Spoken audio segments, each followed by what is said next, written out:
Trichy AR பாஷா. திருச்சியில் நடிகர் விஜய் அவர்கள் வேட்புமனு தாக்கல் பண்ணியிருக்காங்க.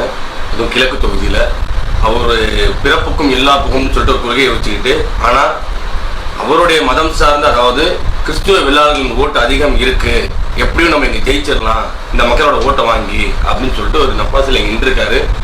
கண்டிப்பாக படுதோல்வி அடைவார். இந்த கிழக்கு தொகுதியில், திருச்சி கிழக்கு தொகுதியில் நடிகர் விஜய் அவர்கள் மிக கிட்டத்தட்ட 1 லட்சம் வாக்கு வித்தியாசத்தில் அண்ணன் இனிக்கோ எழிலராஜ் அவர்கள் ஜெயிப்பாருன்னு நான் சொல்கிறேன். அந்த தமிழக வெற்றி கழகம் அந்த கட்சியோட நிறுவன தலைவர் விஜயா இருக்கிறாங்க. ஆனால் அதோடைய மற்ற செயல்பாடுகள் நியமிக்கிறது எல்லாமே அது சார்ந்த 2 பேரும் சொல்றாங்கண்ணே. அது உண்மைங்களா? யார் சொல்றீங்க? அதான் ஆதவ அர்ஜுனா பிளஸ் புஷி ஆனந்த்னு பொதுச் செயலாளர் என்ன சொல்றாங்க? அதாவது அவங்க என்னன்னா, அவங்க எடுக்கிற முடிவு தான் விஜய் நீங்க டைரக்டா தொடர்பு கொள்ள முடியாது, என்னையே தான் நீங்க தொடர்பு கொள்ளணும், வேட்பாளர் வரைக்கும் அந்த தான் சொல்றாங்க. உண்மைதான். அது ஆக்சுவலா கட்சி விஜய்க்கு ஒண்ணுமே தெரியாது. அவருக்கு என்ன நடக்குது, அடிமட்டத்துல என்ன நடக்குது, அமைப்பு இருக்கா இல்லை. இன்னும் சொல்ல போனா திருச்சி மாவட்டத்துல இந்த தமிழக வெற்றி கழகத்துக்கான அமைப்பே கிடையாது. பூத் கமிட்டியோ ஒரு முறையான அமைப்போ மாவட்ட ரீதியான நிர்வாகிகளை ஃபுல்ஃபில் பண்ணாச்சுன்னா அதெல்லாம் ஒண்ணுமே கிடையாது. இவங்களுக்கு என்ன அப்படின்னா விஜயை காமிச்சிடலாம், ஒரு ஷோகேஸ் பொம்மை மாதிரி. அதுக்கேற்ற மாதிரி இன்னைக்குள்ள இளைஞர்கள் பார்த்தீங்கன்னா அந்த 3 மணி நேரம் படம் பார்த்துட்டு மாசா ஒரு ஹீரோங்கிற அந்த ஒரு கருத்து தான். அவர் மக்களுக்காக என்ன போராடி இருக்காரு, மக்களுக்காக இப்பெல்லாம் குரல் கொடுத்துருக்காரு, இல்லை நம்ம சமுதாயத்துக்காக குரல் கொடுத்துருக்காரா, என்ன நம்ம மக்களுக்காக போராடி வாங்கி கொடுத்துருக்காரு, அது மாதிரி எதுவுமே யோசிக்கிறது இல்லை. சரிங்களா?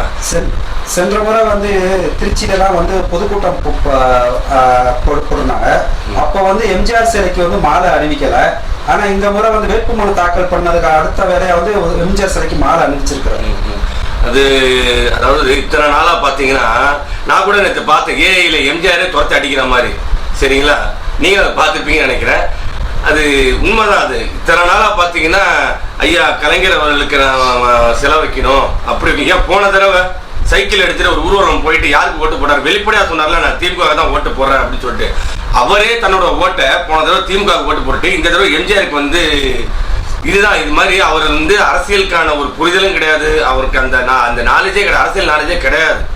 இன்னும் சொல்ல போனா அந்த தாவேகாவினர், அந்த தாவேகாவினர் கட்சி தொண்டர்கள் உள்பட நிர்வாகி யாருக்குமே அந்த அரசியல் புரிதலும் கிடையாது, நாலேஜும் கிடையாது. அவங்க கருத்தியல் ரீதியான அவங்க பேச மாட்டாங்க, கொள்கையும் கிடையாது அவங்களுக்கு. இந்த மாதிரி அவங்களுக்கு என்ன தோணுதோ அந்த கோமாளித்தனமான செயல். இந்த எம்ஜிஆருக்கு இங்க மாலை போட்டோம் அப்படின்னா அது ஒரு மாசம் ஆயிரும். நான் என்ன சொல்ல வர்றாருன்னா, எம்ஜிஆருக்கு மாலை போட்டோம்னா எம்ஜிஆருக்கு அடுத்தபடி இவர் தன்னை ஒரு மாஸ் லீடரா காமிச்சுக்கிறாரு. இவரே அப்படி காமிச்சுக்கிறாரு. இதெல்லாம் இங்க செல்லுபடி ஆகாது. களத்துல இறங்கி மக்களுக்காக என்ன போராடிருக்கீங்க? எம்ஜிஆர் ஒரு பெரிய மாசான ஒரு ஹீரோவா இருந்தாரு, அதுக்கப்புறம் பெரிய மாஸ் பொலிட்டிஷியன் லீடரா இருந்தார். என்ன காரணம் அப்படின்னா, அவர் ஒவ்வொரு களத்துல கிரவுண்ட் லெவல்ல இறங்கி அவர் எம்எல்ஏவா இருந்து எம்பியா இருந்து அதுக்கப்புறமேட்டு கட்சி தொடங்கி, சரிங்களா, அது மாதிரி களத்துல இறங்கி மக்களோட மக்களா ஏழை மக்களோட மக்களா பயணிச்சிருக்காரு. இவர் சும்மா வாய்க்கு வாய் நான் எல்லாத்தையும் விட்டுட்டு வந்துட்டேங்கிறது. என்னத்தை விட்டுட்டு வந்துட்டாரு அவரு? என்ன சொத்து எல்லாத்தையும் ஏழை மக்களுக்கு எழுதி கொடுத்து வந்துட்டாரா? எழுதி கொடுத்துட்டு எனக்கு ஒண்ணு வேணாம். திரும்ப என்ன சொல்றாரு, என் பொண்டாட்டி பிள்ளையெல்லாம் விட்டுட்டு வந்துட்டேன். யாருப்பா அவனை விட்டுட்டு வர சொன்னா? பொண்டாட்டி பிள்ளையெல்லாம் இப்ப நாங்களாம் அரசியல்ல பயணிக்கிறோம், என் பொண்டாட்டி பிள்ளையெல்லாம் விட்டுட்டு தான் வரணுமா? இதை ஒரு பெரிய விஷயமா இந்த சொல்லக்கூடாது. இந்த தாவேகா தொண்டர்கள் உண்மையில அவங்க மெச்சூரிட்டி இல்லாத பசங்க, அறியாமையில தான் அதெல்லாம் பண்ணிட்டு இருக்காங்க. இப்பெல்லாம் சும்மா எல்லாத்தையும் விட்டுட்டு வந்ததுலாம் பொய்யா. அவர் மக்கள்கிட்ட ஒரு சென்டிமெண்டா ஏதோ ஒரு ஹைப்பை கிரியேட் பண்ணலான்னு பாக்குறாரு. இதெல்லாம் இங்க நடக்காது. சரிங்களா? எல்லாத்தையும் விட்டுட்டு வந்துட்டாரு. இன்னுமே அவரோட தனி விமானத்துல தான், ட்ரெயின்லயோ அன்னைக்கெல்லாம் பாத்தீங்கன்னா எல்லா கட்சியை வளர்க்கறதுக்கு ட்ரெயின்ல பஸ்ல நடைப்பயணத்துல வாயிலாக அப்படிதான் கட்சியை வளர்த்துருக்காங்க.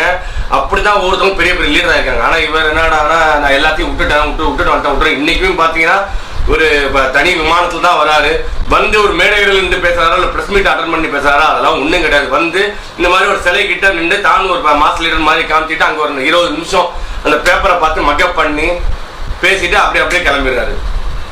அதனால இதெல்லாம் இந்த ஓட்டுரிமையே இல்லாத இந்த காலி பசங்களுக்கு, இந்த தற்கொலைங்களுக்கு வேணா பெரிய மாஸ் லீடரா தெரியலாம். நாங்கெல்லாம் பெரிய பெரிய தலைவர், அதாவது கொள்கை தலைவர்களை பார்த்து வந்திருக்கோம். நாங்க பார்த்தா அவங்களுடைய வாழ்க்கை வரலாறு படிச்சு இன்னமும் நாங்கள் வந்து ஐயா ஸ்டாலின் மு.க. ஸ்டாலின் அவர்கள் மூலயமா நாங்கள் ஒரு நல்ல ஒரு தலைவரை நாங்கள் பார்த்துக்கிட்டு இருக்கோம்.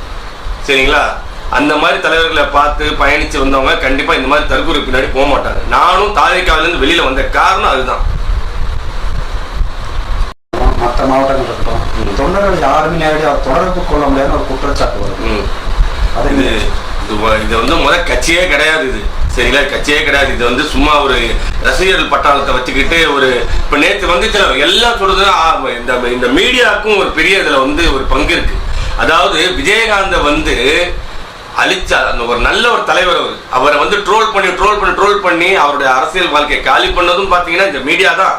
இதே மீடியா அரசியலுக்கே லாயக்கில்லாத ஒரு நடிகர், சரிங்களா, அவரை வந்து இந்த ஒரு சில மீடியாக்கள் பார்த்தீங்கன்னா இந்த டிஆர்பி ரேட்டுக்காகவே இவர் வந்து அப்படியே பெரிய லெவலில் நேற்று கூட்டம் குண்டுச்சுங்கிறாங்கல்ல. இந்த திருச்சி மாவட்டத்தில் 9 தொகுதியில் உள்ள அத்தனை தற்கொலைகளும் ஒன்று வந்து நின்றுருக்கு. சரிங்களா? அதுதான் அந்த கூட்டம். சரிங்களா? ஆனால் இங்க தொகுதி வாரியா எவ்வளோ இந்த தாவிக்காக்குன்னு எவ்வளோ ஓட்டுருக்குன்னு சொல்லி அப்படி உங்களால இதே பண்ண முடியாது. அப்படி பார்க்கும்போது தமிழக வெற்றிகளும் படுதோல்வி அடையும். நேற்று வந்து இந்த கூட்டம்லாம் பார்த்தீங்கன்னா ஒரு பாதி பேருக்கு ஓட்டே இருக்காது.